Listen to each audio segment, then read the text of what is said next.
அவர் அறிவித்ததின் பின்னணியில் திமுக அழுத்தம் இருந்திருக்கும். அதில் ஒன்றும் நான் இல்லைன்னு மறுக்கல. அதை விட அதிகமாக பல மடங்கு அழுத்தம் வீட்டுக்குள்ளே வந்துடுச்சு. ரஜினிகாந்த் ஆன்மீக அரசியல்னு வந்தாலே அவர் உண்மையிலே இஸ் எ பினாமி, பிஜேபி பினாமி தான். மக்கள் விரோத ஆட்சி நடத்திட்டு இருக்காங்க திமுக. அதை கண்டிக்கிறதுக்கு வக்கு இல்லை, ஒரு வார்த்தை சொல்ல. நீங்கள் மக்களுக்காக நிற்கிறாளா? திரையுலகில் இருக்க பல பேரை பற்றி எப்படியெல்லாம் பொதுவெளியில் விமர்சனங்கள் வருது. அதை பற்றிலாம் இவங்க கவலைப்பட்டாங்களா? அதை பற்றிலாம் இவங்க பேசுகிறாங்களா? ரஜினிகாந்த் என்ன பெரிய மாண்புமிக்க எனக்கு அப்புறம் வேணாம். இவர் விஜய் மன்னிப்பு கேட்கணுமா? ஆக இவங்க அரசியல் புரியுதா? திமுக அரசியல் தாங்க இது. தைரியம் இருந்தால் விஜய் எதிர்த்து, தாவேக்கா எதிர்த்து ரஜினிகாந்த் பிரச்சாரம் பண்ணிட்டோம். அப்போ மக்கள் யார் அரசியலை ஏற்றுக்கிறாங்க, யாரை தலையில் வச்சு தூக்கி கொண்டாடுறாங்கன்னு தெரியும். அதனால் சூப்பர் ஸ்டார், சுப்ரீம் ஸ்டார் நிற்கிறாருல்ல, அதானே சோறு போடுது, சினிமா தானே சோறு போடுது. வாயை திறந்து இந்த ரஜினிகாந்த் பேசியிருப்பாரா? ஜனநாயகனுக்கு நடக்கிற இந்த அநியாயத்தை எதிர்த்து டூப் போடுவாங்க தெரியுங்களா? அதை மாதிரி ரஜினிகாந்த் பாஜகவின் டூப்பு தாங்க. ஏதாவது எங்க இருந்தாவது ஆதரவு எவனாவது கொடுத்துட மாட்டானா? ஒரு 5 ரஜினி ஃபேன் நமக்கு போட்டுற மாட்டானா? ஒரு 100 பேர் ஏதாவது ஊர்ல கிடைக்காத ஓட்டு பொறுக்கிக்கிறவங்க இவங்கெல்லாம். சம்மர் வந்தாச்சு. What's your plan for this holiday? GT Holidays, South India's #1 travel brand. மண்மனம் மாறா சுவைக்கு உதய் கிருஷ்ணா அசல் நெய். இப்போது புதிய அறிமுகம் ஆச்சி ஹோட்டல் சாம்பார் 50 கிராம் ரூபாய் 20 மட்டுமே. சிட்டி ஃபாக்ஸ் நேயர்களுக்கு வணக்கம். திஸ் இஸ் விஜய் ஸ்ருதி. இன்னைக்கு என் கூட திரு CK மதிவண்ணன் அவர்கள் தான் இணைஞ்சிருக்காங்க. அரசியல் களத்தை குறித்து நிறைய விஷயங்கள் அவர்கிட்ட கேட்டு தெரிஞ்சுக்கலாம். ஹாய் சார், வணக்கம். வணக்கம். சரி, இப்போ நம்ம சமீபத்தில் பேசிட்டு இருக்க டைம்ல பிரேக்கிங் நியூஸ் ஒன்று வந்துச்சு. ரஜினிகாந்த் அவர்கள் கண்டனம் தெரிவிச்சிருக்காரு. ஆதவ் அர்ஜுனா அவரை பத்தி பேசினதுக்கு தாவேகா தலைவர் எந்த ஒரு கண்டனமும் சொல்லலையே அப்படின்ட்டு அவருடைய ஆதங்கத்தை வெளிப்பட்டிருக்காரு. இதை பத்தி நீங்க என்ன சார் நினைக்கிறீங்க? அதாவது இது தேவையில்லாத விஷயங்க. ரஜினிகாந்த் இந்த மேட்டரை பெருசாக்கி ப்ளோ அப் பண்ண வேண்டிய அவசியமே இல்லை. ஆதவ் அர்ஜுனா பேசுனதில் எனக்கு ஒன்றும் தவறு இருக்குதா தெரியல. பல காலம் தமிழ்நாட்டு மக்களை, ரசிகர்களை அரசியலுக்கு வரேன்னு ஒரு படம் வரும்போதும் சும்மா வைப்பு கிரியேட் பண்ணுறதுக்காக பேசினவர் தான் ரஜினிகாந்த். அவர் ஒரு பக்கம் விஜயை பாருங்கள், 51 வயசில் உச்சத்தில் இருக்கும்போது கேரியரில் அவர் அதை தூக்கி போட்டு வர்றாரு. ஆனால் இன்றைக்கும் ரஜினி எப்படியும் 72 73 வயசுக்கு மேலே இருக்கும். அவர் உடல்நிலை சரியில்லைன்னு அரசியலுக்கு வரல, ஆனால் திரை உலகத்தை விடலை, மாற்றி மாற்றி நடிச்சிட்ருக்கார். பேக் அண்ட் பேக் படங்கள் நடிச்சிட்ருக்காரு. அப்போ மக்கள் சேவை அரசியலுக்கு உடல்நலம் சரியில்லை. ஆனால் சினிமாவில் விளையாடுறதுக்கு, பூந்து விளையாடுறதுக்கு, சண்டை போடுறதுக்கு, நடிக்கிறதுக்கு வயசு ஒரு தடை இல்லை, உடல் நலமும் தடை இல்லை. நான் அது அவருடைய பர்சனல் டிசிஷன், நான் அதை கொஸ்டின் பண்ணல. எவ்ரி ஒன் ஹேஸ் இது அவங்களுக்கு அவங்க முடிவை, அவங்க அரசியலுக்கு வரணுமா, அது அவங்க ரைட்டு, தனிப்பட்ட சுதந்திரம், உரிமை, அதில் நான் தலையிடலை. ஆனால் அவர் சொன்ன காரணங்கள் எவ்வளோ போலியானவை, பொய்யானவைன்றது இன்றைக்கி நமக்கு தெரியுது, புரியுதுங்களா? ஸோ வில்லிவாக்கம் தொகுதி செயல் வீரர்கள், தாவேகா செயல் வீரர்கள் கூட்டத்தில் தான் கடந்த வாரம் ஆதவ் அர்ஜுனா பேசினார். அவர் பேசின கண்டெக்ஸ்ட் என்னன்னு சொன்னால், அதாவது விஜய்க்கு அழுத்தம் கொடுக்குறதா எல்லாரும் பேசிகிட்டு இருக்காங்க இப்போ ஊடகத்தில். அது உண்மைதான். அவருக்கு பல முனையிலேருந்து அழுத்தம் வருது. உதாரணத்துக்கு கரூரில் அவருக்கு ஏற்பட்ட நிகழ்வு, அப்புறம் ஜனநாயகனுக்கு ஏற்பட்டிருக்கு, இப்போ சிபிஐ விசாரணைன்னு இழுத்து அடிக்கிறது. அவர் மியர் விட்னஸ் தான், அவரை 3 முறை இழுத்து அடிக்கிறது, இது மாதிரிலாம் அவருக்கு அழுத்தம் இருக்குது அப்படின்ற மாதிரி சொன்னார். அப்போ அவர் இது அவருக்கு மட்டும் இல்லை, எனக்கும் இருந்திருக்குது. நான் அரசியல் வரும்போது என் குடும்பத்துலேயும் பெரிய பிரச்சனைலாம் பண்ணாங்கன்னு ஆதவ் அர்ஜுனா தன்னை பற்றியும் சொல்லிட்டு, அதுக்கப்புறம் ரஜினிகாந்த் வரும்போதும் இவ்வளோ பிரச்சனைகள் வந்தது, அவர் வரக்கூடாதுன்றதுக்காக திமுக நிறைய பிரச்சனை பண்ணாங்க அப்படின்ற மாதிரிலாம் சொன்னார். ஆனால் என்னை பொறுத்த வரைக்கும் திமுக பண்ணியிருக்கலாம். சன் டிவி, சன் பிக்சர்ஸ் படங்கள் கொடுக்குறாங்க, அவங்க முதலாளிங்க, அவர் கேட்டிருக்கலாம். ஆனால் எனக்கு தெரிஞ்ச விஷயம்னா அவங்க குடும்பத்திலேயே பெரிய அழுத்தம் கொடுத்துருக்காங்க. இப்போ திருமதி லதா ரஜினிகாந்த் அவங்க மனைவி தானே, அவங்கள பொறுத்த வரைக்கும் ஒன் வே டிராஃபிக் தாங்க. பணம் வந்துக்கிட்டே இருக்கணும், அப்படி போகக்கூடாது. போத் வே டிராஃபிக் இல்லை, போகக்கூடாது. அவுட் கோயிங் இல்லை, ஒன்லி இன்கமிங். ஸோ அவங்க வந்து பணத்தின் பின்னால் ஓடுபவர்கள். அது நம்ம தமிழ் சமூகத்துக்கு தெரியும். இப்போ அரசியல் வந்தாச்சுன்னா இப்போ விஜய் பற்றி நம்ம என்ன கேள்விப்படுறோம், ஏதோ சொத்தெல்லாம் வித்துன்னு இருக்கிறாரு. ஸோ நீங்கள் அரசியலுக்கு வந்துட்டீங்கன்னா செலவு தான், no incoming, only outgoing தான். நடிப்பை நிறுத்திடுறீங்க, ஸோ இன்கமிங் ஸ்டாப் ஆகுது. Then you have to make expenditure. ஒரு பேரணிக்கும் கூட்டத்துக்கும் தேர்தல் செலவுக்கும் பண்ணோம். அப்போ இது வந்து லதா ரஜினிகாந்துக்கு தெரியும். அதனால தான் அவங்க பெரிய திமுக ஆதவர்ஜுனா வந்து அதில் சரியாக சொல்லன்னு நினைக்கிறேன். திமுக கொடுத்த அழுத்தத்தை விட வீட்டுக்குள்ளே கொடுத்த அழுத்தம் தான் ரஜினிகாந்தை வந்து உடம்பு சரியில்லை, எனக்கு உடல்நிலை ஒத்துழைக்கவில்லை, எங்கள் தொண்டர்கள் தோழர்களுடைய நலத்தையும் நான் கணக்கில் பார்த்துக்கிறேன், அவங்கவுங்க பொழப்ப பாருங்க, நான் பொழப்ப பார்க்குறேன்னு சொல்லிட்டு அவர் அறிவித்ததின் பின்னணியில் திமுக அழுத்தம் இருந்திருக்கும். அதில் ஒன்றும் நான் இல்லைன்னு மறுக்கல.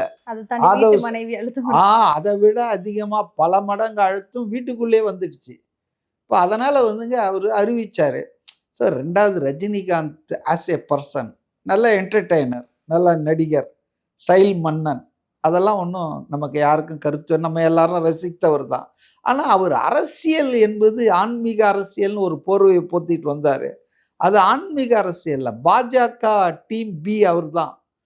கமல்ஹாசன்லாம் சொன்னாங்க திமுககாரங்க அயோக்கியதனமா, கமல்ஹாசன் வந்து பெரியாரின் சீடன் தொண்டன், அவரை போய் பாஜக பி டீம் நானுங்க.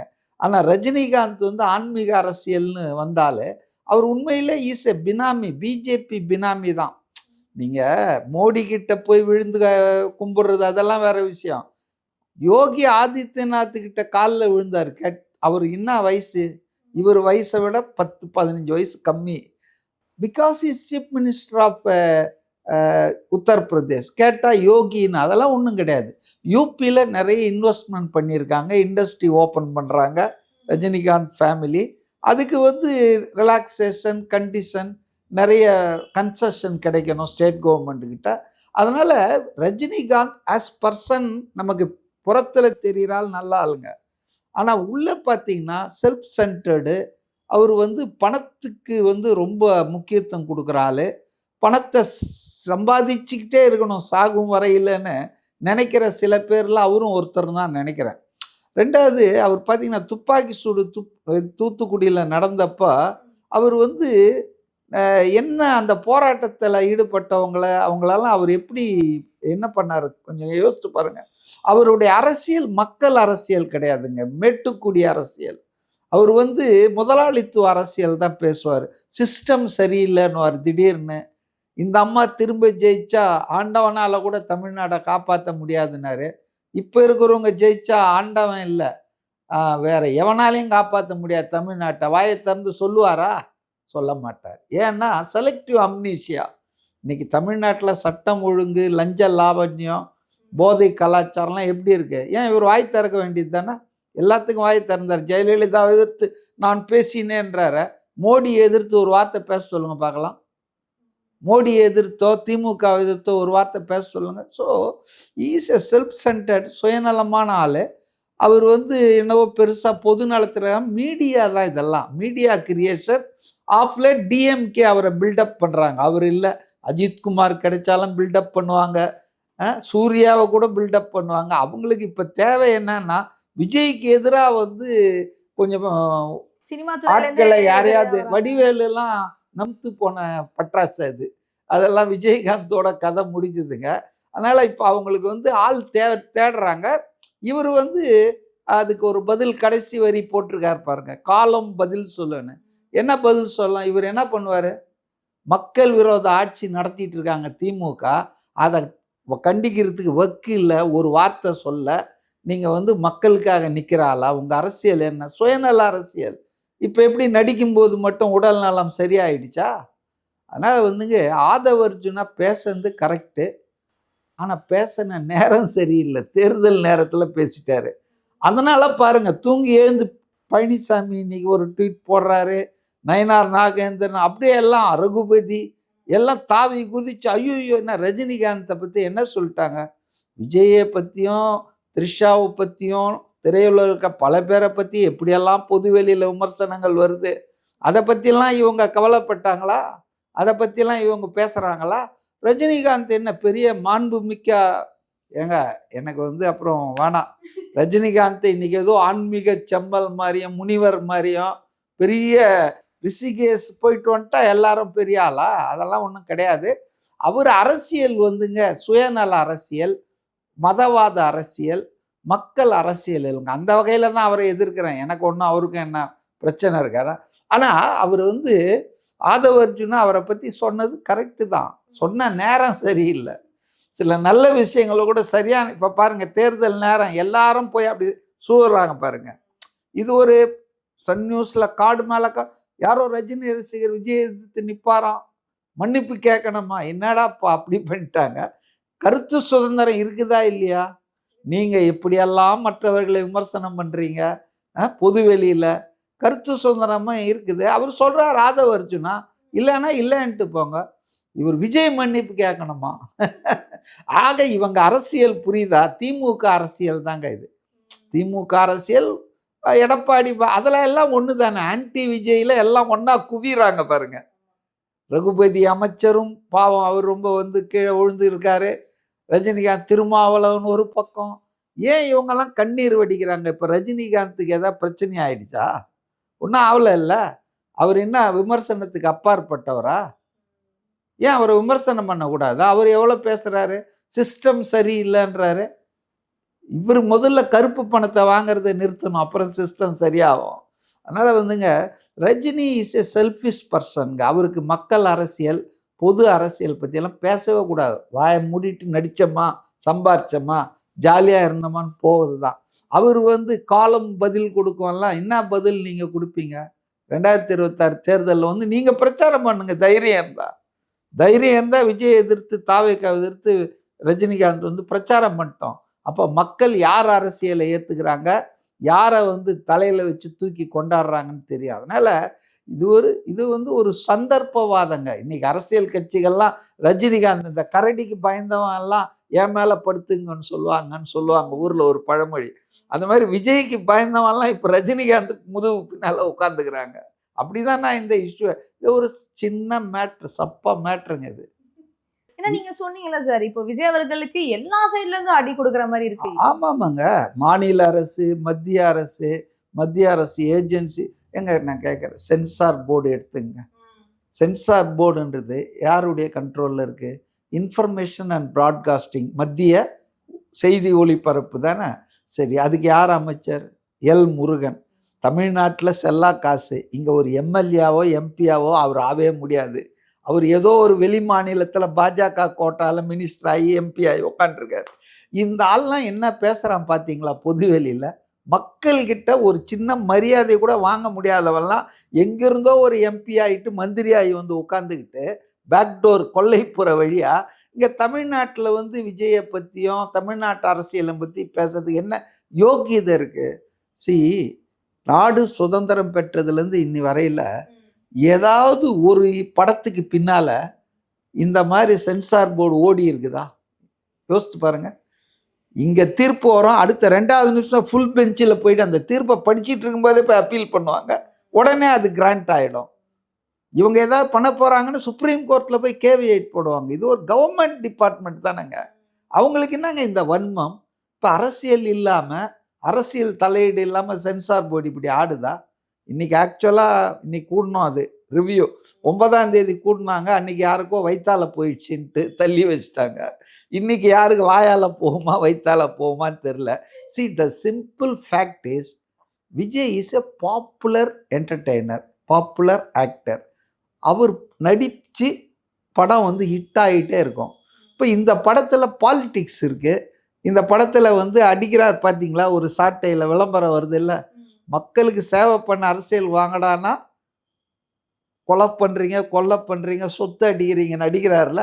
So that it self shows this Jananayagan picture is a political நேச்சருக்கு. இப்போ இதை வந்து தேர்தலுக்கு முன்னால் விட்டால் விஜய் போகிறதுக்கு முன்னால் அது போய் ஒவ்வொரு கிராமம் டூரிங் டாக்கீஸ் தியேட்டர் எல்லா இடத்துலையும் இவர் கொள்கையை பேசும். அது மிகப்பெரிய டிஸ்அட்வான்டேஜாக இருக்கும் யாருக்கு, both DMK and ADMK alliance. அதனால் இதை வந்து தெளிவாக கட்டங்கட்டி தான் இதை பண்ணியிருக்காங்க. பட் அதனால் ஒரு சில 100 கோடி இழப்பு ஏற்பட்டிருக்கலாம் அந்த ப்ரொடியூசருக்கு. ஐயோ பாவம் தான் அவர், எய்தவனிற்கு அம்பை நோவானேன்னு விஜய் பாலிடிக்ஸ்க்காக அவரை தண்டிக்கிறதா நினச்சிட்டு ஒரு அப்பாவி ப்ரொடியூசரை பண்ணுறாங்க. பட் காலமிக்கு இதெல்லாம் பதில் சொல்லணும். பேசுகிறாருல்ல Rajinikanth, is a personality from film world தானே, சூப்பர் ஸ்டார் சுப்ரீம் ஸ்டார் நிற்கிறாருல்ல, அதானே சோறு போடுது, சினிமா தானே சோறு போடுது. வாயை திறந்து இந்த ரஜினிகாந்த் பேசியிருப்பாரா ஜனநாயகனுக்கு நடக்கிற இந்த அநியாயத்தை எதிர்த்து? பெரிய விழாவில் வந்து அப்படி ஜிப்பா போட்டுக்கிட்டு ஒயிட் அண்ட் ஒயிட்டில் செருப்பு ஒயிட் அண்ட் ஒயிட்டில் போட்டு வந்து மேடை பிரசங்கம் பண்ணுறாரு. இவர் ஒரு சினிமா உச்ச நட்சத்திரம் தானே, ஒரு தயாரிப்பாளர், கர்நாடகா சேர்ந்த ஆள் தான் தயாரிப்பாளர். ஒரு படம் இந்த மாதிரி பண்ணுறாங்க, காலம் பதில் சொல்லணும் போட ஆதவ அர்ஜுனாவுக்கு போடுறல்ல, அவர் ஏதோ ஒரு தெருமுனை கூட்டத்திலேயே ஆள் கூட்டத்திலே பேசுனாராம். இதை ஊடகங்கள் பெருசு பண்ணுறாங்க. அவர் ஒன்றும் ஏதோ பேட்டியில் சொல்ல, அவர் ஒரு ஃப்ளோவில் சொல்லிட்டாரு. அது உண்மைதான். அதில் ஹெல்த் ரீசனுக்காக ரஜினிகாந்த் அரசியலுக்கு வரலன்னு சொல்கிறத சின்ன குழந்தை கூட நம்பாதுங்க. சரி, இன்னைக்கு வந்துட்டு நீங்கள் இத்தனை படம் நடிச்சிட்டு இருக்கீங்களா, இவ்வளோ நிகழ்ச்சிகள், இவ்வளோ ட்ராவல் பண்ணுறீங்களா, எல்லா கல்யாணம் கர்மாதிக்கெல்லாம் போகிறீங்கல்ல. அப்போ இது வந்துங்க நான் சொன்னது தான், மானிட்டரி ரீசன்ஸ் தாங்க. ப்ளஸ் திமுக அழுத்தம் இருந்திருக்கலாம். ஆனால் இன்னொன்று சொல்கிறேன், அவர் கட்சியை தொடங்கணும்னு அழுத்தம் பயங்கரமாக கொடுத்தது பாஜக தான். டூப் போடுவாங்க தெரியுங்களா, அதை மாதிரி ரஜினிகாந்த் வந்து பாஜகவின் டூப்பு தாங்க. ஆல் செட் அண்ட் டன் இவர் வந்து பிஜேபியுடைய ப்ராக்சியாக தாங்க தமிழ்நாட்டில் இறக்க பாஜக இவரை ரொம்ப ட்ரை பண்ணாங்க. பட் இவர் உஷார் பார்ட்டிங்க, ரஜினியோட உஷார் பார்ட்டி அவங்க ஒய்ஃபுங்க. அதனால் அவங்க நைஸாக எஸ்கேப் ரூட்டில் ஓடிட்டாங்க.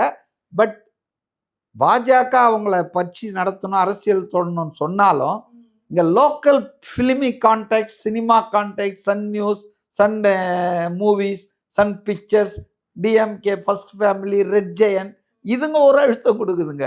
இப்போ அவர் 2 மாட்டிக்கினார். மத்தளத்துக்கு 2 பக்கம் இருதலை கொல்லி எறும்புன்னுவாங்க இல்லையா, அதை மாதிரி இவர் மாட்டிக்கிட்டு இந்த பக்கம் ரெட் ஜெயண்ட்டு, இந்த பக்கம் பிஜேபி. என்ன பண்ணுவார், உடம்பு சரியில்லை நான் அரசியலுக்கு வரலன்ட்டு போயிட்டார்.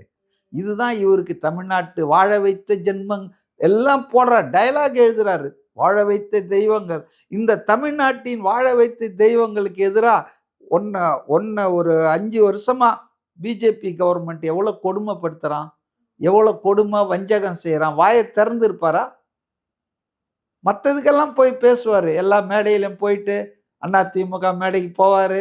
அப்புறம் இவர் திமுக மேடையில் போய் துரைமுருகன் ஒரு சீனியர் ஸ்டூடெண்ட்டு, அவரெல்லாம் கண்ட்ரோல் பண்ணுறது கஷ்டம் அப்படின்லாம் பேசுவார்.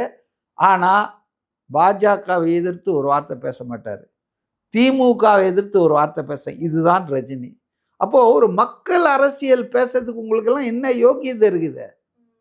சுயநல அரசியல், உங்ககிட்ட மீடியா இருக்குது, பணம் இருக்குது, அதனால் நீங்கள் அப்படி போயிட்டு ஒரு வாட்டி பேசுகிறார கலாநிதி மாறன் ரஜினிகாந்தை எப்படி பேசுறாருன்னா, அவர் ஃபோன் போட்டாருன்னா இந்தியாவில் பிரைம் மினிஸ்டர்லேருந்து எல்லா சீஃப் மினிஸ்டரும் ஆன்சர் பண்ணுவாங்க. இன்னும் அவர் என்ன எல்லாரும் என்ன அவர் ரசிகர் மன்றத்தில் வச்சுருக்காங்களா? You see how these people are building up. Who is Rajinikanth? இப்போ சொல்கிறேன், ரஜினிகாந்த் தேர்தலில் நின்னார்னா அவர் தோத்துருவார்.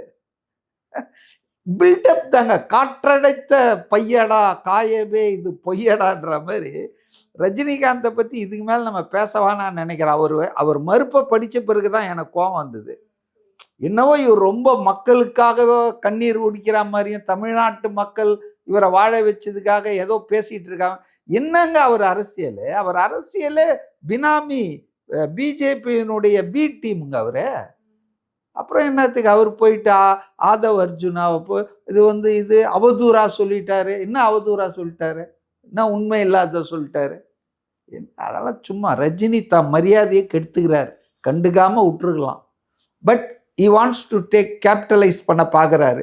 எல்லாரும் சொல்கிறாங்க ஆதரவு, எதிர்கட்சி தலைவர், ஆளுங்கட்சி எல்லாம் பண்ணுறாங்களாம். இவர் வந்து அபோவ் ஆல் சர்வ கட்சி தலைவர் அவர். இவர் அரசியலே வெறுக்கிறேங்க நான். இந்த ஆள் வராதது நல்லதுன்ற நான். வந்திருந்தா அது ஒரு டைவர்ஷனரி அரசியலாக இருந்திருக்கும், மக்களுக்கான அரசியலாக இருந்திருக்காது. புரியுது. ஸோ இப்போ ரஜினி அவர்களுக்கு அழுத்தம் கொடுத்தனால அவர் விலகிட்டாரு. ஆனா விஜய் அவர்களுக்கும் பல அழுத்தம் டபுள் மடங்கா கொடுத்துட்டு இருக்காங்க. பட் ஸ்டில் அந்த கோர்ட்ல இருந்து இந்த கேஸ் முடிஞ்சோடனே ரொம்ப யதார்த்தமா எனக்கு எதுவுமே இல்லாத மாதிரி ரொம்ப கேஷுவலா சில்லா வந்தாரு. அதுக்குமே நிறைய ரஜினி இல்லை விஜய், ரஜினி இல்லை விஜய்.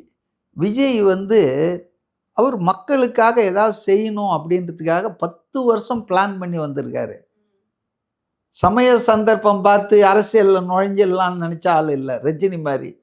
அவர் வந்து மன்றங்கள் வச்சு அவருடைய மக்கள் இயக்கம் இப்படி தொடர்ந்து மக்கள் பணி மக்கள் சேவையில் வந்து அவர் இறங்கிதாங்க.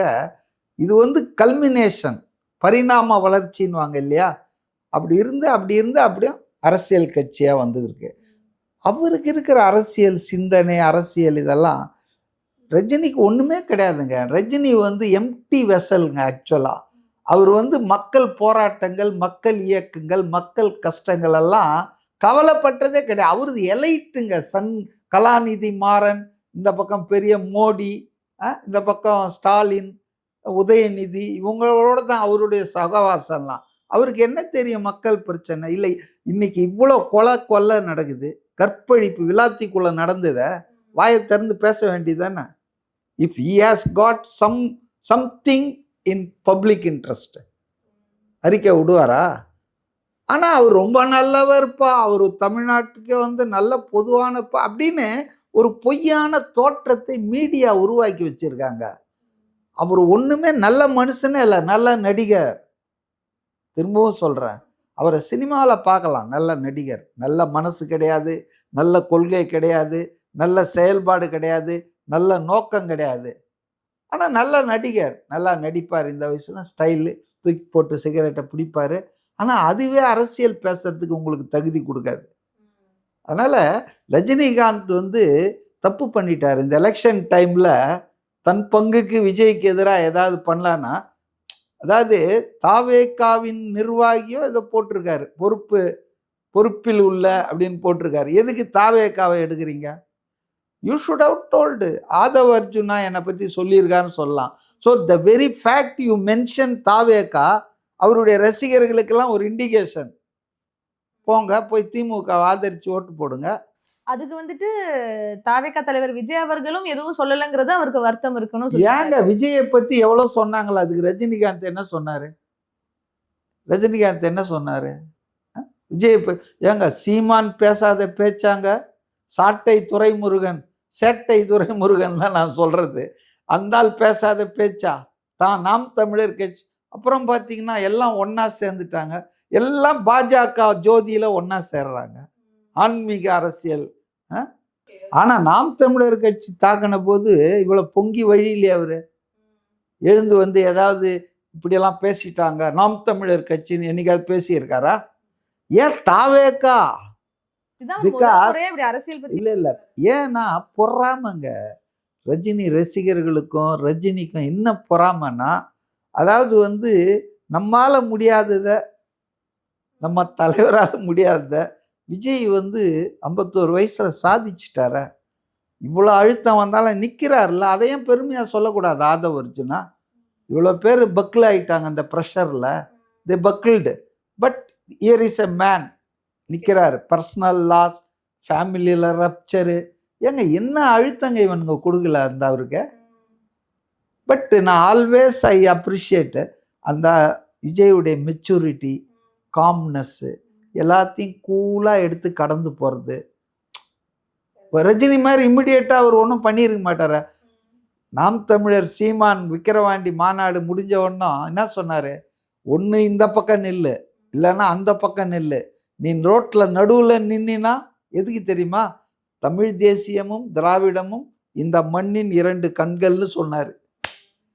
நீ ஒன்று திராவிடம் பக்கம் நில்லு, இல்லைன்னா தமிழ் தேசியம் பக்கம் நில்லு. நீ நடுவில் நின்னா லாரியில் அடிபட்டு சாவேன்னு சொன்னார். இதை விட ஒரு பர்சனல் அசால்ட் இருக்க முடியுமா? சீமான் சொன்னார் விஜயை. இன்னி வரைக்கும் 3 வருஷம் ஆக போகுது. Vijay never reacted. எங்க பொது வாழ்க்கையில் வந்துட்டா கண்டவன் கழிச்சட எல்லாரும் கல்லடிப்பாங்க. சொல்லடி கல்லடிலாம் விழும். காய்த்த மரம் கல்லடி தான் படும். பொது வாழ்க்கையில் வந்துட்டிங்கன்னா யார் ஒன்றாலும் என்ன ஒன்றா அவ்வளோதான், கடந்து போனோம். நீங்கள் தான் ரிஷிகேஷில் போய் தியானம் பண்ணுற ஆளாச்சே, உங்களுக்கு ஏன் பொசுக்கு பொசுக்குன்னு கோவம் வருது? ஒன்றுமே பண்ணாத விஜய் இவ்வளோ இந்த வயசில் இவ்வளோ நிதானமாக இருக்கிறாரு, கடந்து போகிறாரு. உடனே தாவேக்கா பொறுப்பில் இருக்கும் ஆதவ அர்ஜுனா என்ன பண்ணிடுவீங்க? அர்ஜுனா கால பதில் கொடுக்குமா? ஏன் அந்த அம்மா ஆட்சிக்கு வந்தால் ஆண்டவன் வந்தாலும் தமிழ்நாட்டை காப்பாற்ற இப்போ என்ன பண்ணல? அதை பற்றி பேச வேண்டியது தானே? பழனிசாமிக்கு அது தெரியலையா? அதாவதுங்க, எடப்பாடி பழனிசாமி உண்மையான ஜெயலலிதாவுடைய தொண்டராக இருந்தால் இந்த ரஜினிகாந்த் எல்லாம் இப்படி இது பண்ணலாமா, சப்போர்ட் பண்ணலாமா? பாலிட்டிக்ஸு, அரசியல், சூது, ஏதாவது எங்கே இருந்தாவது ஆதரவு எவனாவது கொடுத்துட மாட்டானா? ஒரு 5 ரஜினி ஃபேன் நமக்கு போட்டுற மாட்டானா? ஒரு 100 பேர் ஏதாவது ஊரில் கிடைக்காதா? ஓட்டு பொறுக்கிகள்ங்க இவங்கெல்லாம். ஐ யூஸ் தி ஸ்ட்ராங் வேர்டு. ஏன்னா எரிச்சலாக வருது. ஜெயலலிதா ஆட்சியை எதிர்த்து இப்படி பேசின ஒரு ஆள் பப்ளிக் டொமைனில் சன் டிவியில் போட்டு காமிச்சானே எலெக்ஷன் நடக்கும்போது. இப்படிப்பட்ட ஒரு ஆளுக்கு சப்போர்ட் கொடுக்குறாரு அதிமுக பொதுச் செயலாளர்னா, எனக்கு அவருடைய அதிமுக லாயல்ட்டி மேலேயும் ஜெயலலிதா மேலே அவருக்கு இருந்த மரியாதை மேலேயுமே சந்தேகம் வருது. How can he support Rajinikanth? Rajinikanth வந்து என்னைக்காவது அதிமுகவை பற்றி நல்லது பேசியிருக்காரா? அவர் திமுக ஆதரவாளர். இங்கே அதாவது நல்லா கவனிங்க, இது எவ்வளோ கான்ட்ரடிக்டரி பாலிட்டிக்ஸ் பாருங்கள். மத்தியில் ஆளும் மோடியோடு அவர் ideological friend, ideologically is aligned with RSS BJP. இங்கே ஸ்டேட் கவர்மெண்ட்டு இது அதிகாரத்தில் இருக்குது. அப்போ இங்கே ஏகப்பட்ட கன்செஷன், ஏகப்பட்ட பிரச்சனைகள் இருக்குது. ஸோ இங்கே ஸ்டேட் கவர்மெண்ட்டு, ஆனால் பிஜேபியும் டிஎம்கேவும் எதிர். இவர் வந்து என்ன, இவர் எல்லாருக்கும் நல்லவராகுற. ஸோ அதனால் ரஜினி ரசிகர்கள் வந்து தப்பாக புரிஞ்சிக்குமானான்னு நான் நினைக்கிறேன். எனக்கு உடனே நாளைக்கு ஃபோன் போட்டு ஓயின்னுவானுங்க. நான் என்ன சொல்கிறேன்னா, when you are in public life, you are liable to be criticized. You have to face those criticism gently, like Vijay. அதை விட்டுட்டு வந்து இன்னும் சாபம் கொடுக்குற மாதிரி இவர் பெரிய விஸ்வாமித்திர முனிவர். இவர் காலம் பதில் சொல்லும், காலம் பேசாதான், காலம் பதில் சொல்லுமா.